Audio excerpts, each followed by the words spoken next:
Hello again. Um, Viewers might have observed that the smooth regularity of these videos has been disrupted over the last few days. The reason for that is that I haven't currently got any internet access here due to rain chiefly. That's what South Wales is very famous for. So I'm having to pop into the library and various restaurants in order to access the internet. But hope in the next day or two that should be rectified. Viewers may perhaps have noticed that the national curriculum in Britain is to be tinkered with, and the hours of study for GCSEs reduced so that young children may be taught about emotional literacy, trans identity, or some such, rather than more traditional academic subjects. Then, too, the changes are also intended to benefit black pupils. We are told that the aim is to produce a curriculum which reflects the diversities of our society and help produce young people who appreciate the diversity of that sounds ominous. What happens to those young people who stubbornly refuse to appreciate diversity? Will they be sent to Soviet style re education camps, do you suppose? Apparently, the changes in the curriculum have been submitted to for review by unions and like the National Union of Teachers and so on. And they're thinking of how to decolonize subjects which have been branded to monocultural. This is, of course, designed to reduce, or it is hoped, altogether eradicate the long-standing gap in academic attainment between black children and those of other ethnicities.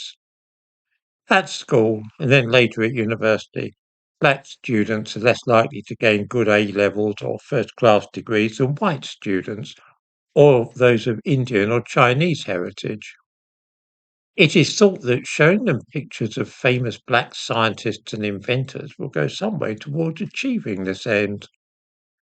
This is, of course, the whole aim of celebrating Black History Month in British schools, to make black pupils feel good about themselves. The thumbnail to this video shows an ingenious and, unfortunately, quite mad attempt to follow such a doctrine.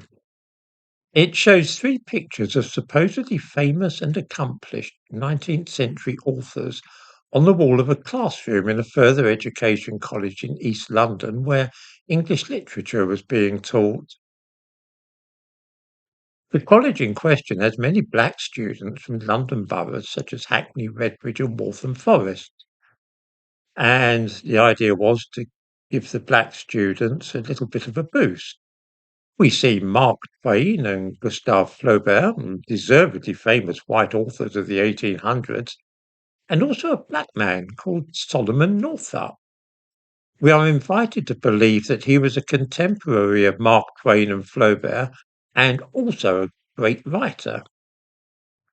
Well, this is odd because Solomon Northup, although indisputably black, was more or less illiterate and never wrote a book in his life. His story is perhaps more familiar through the medium of the cinema than it is in connection with literature. He was the subject of a book called 12 Years a Slave, later made into a hugely successful film. Solomon Northup did not, however, write the book 12 Years a Slave, even though it bears his name as supposed author. A close examination will reveal that a failed white novelist called David Wilson is listed as being the editor of the book. In fact, it was what we now call an example of ghostwriting, and the two men worked together to try and produce a bestseller to equal Uncle Tom's Cabin, an endeavour in which they succeeded. Northup related his story to Wilson, who wrote the book in the first person, as though it were Northup's work. Solomon Northup did not, however, write a single word of the book. This has led us to the bizarre situation shown in the thumbnail of an illiterate black man having his portrait displayed next to Mark Twain. You see, this idea that not seeing themselves and their communities reflected in the curriculum as it is put, is currently the main strand of the modern explanation for black underachievement at school. That it is part of the effect of growing up in a racist white society which hides their achievements. The curriculum used in most schools is geared to white society and emphasizes white achievement. The famous people in fields as varied and diverse as science, arts, music, philosophy, and literature all seem to be white, which means that black children do not feel engaged. They have a subconscious feeling, perhaps, that this is all nothing to do with them. Combined with the fact that teachers are, or so it is alleged, more ready to come down hard on black children, especially boys, and see them as being a bit of a problem, this leads to a feeling of alienation and a desire on the part of such pupils to leave school as early as possible. Many come from economically disadvantaged backgrounds too, which means that money is tight and the prospect of building up debt as students is an unappealing one. It will be observed, of course, that there is something a little inadequate in this account, despite the fact that it is one to which so many professionals in the field of education adhere. For example, why is it that pupils of Indian or Chinese heritage do not feel disengaged by having only white people shown in many lessons?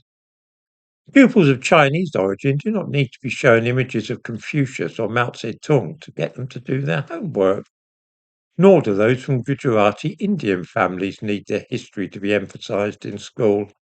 These two groups do outstandingly well in British schools, far better by and large than white pupils. How is it that the racist society and the schools celebrating white achievement in all those fields does not have a damaging effect upon their education? There is clearly something else going on in our schools other than their being the product of white culture. Allow me to end with a simple question. When we hear people going on about the national curriculum reflecting the communities of these underachieving children, does any of you imagine for a moment that this means that schools will be hunting around for examples of great Chinese authors or Indian mathematicians and so on to use to inspire members of those communities? Or do they guess, as I do, that the entire thrust of this new policy will be to pretend that a black man invented the electric light bulb and to replace the study of Charles Dickens with the works of Maya Angelou or Alice Walker?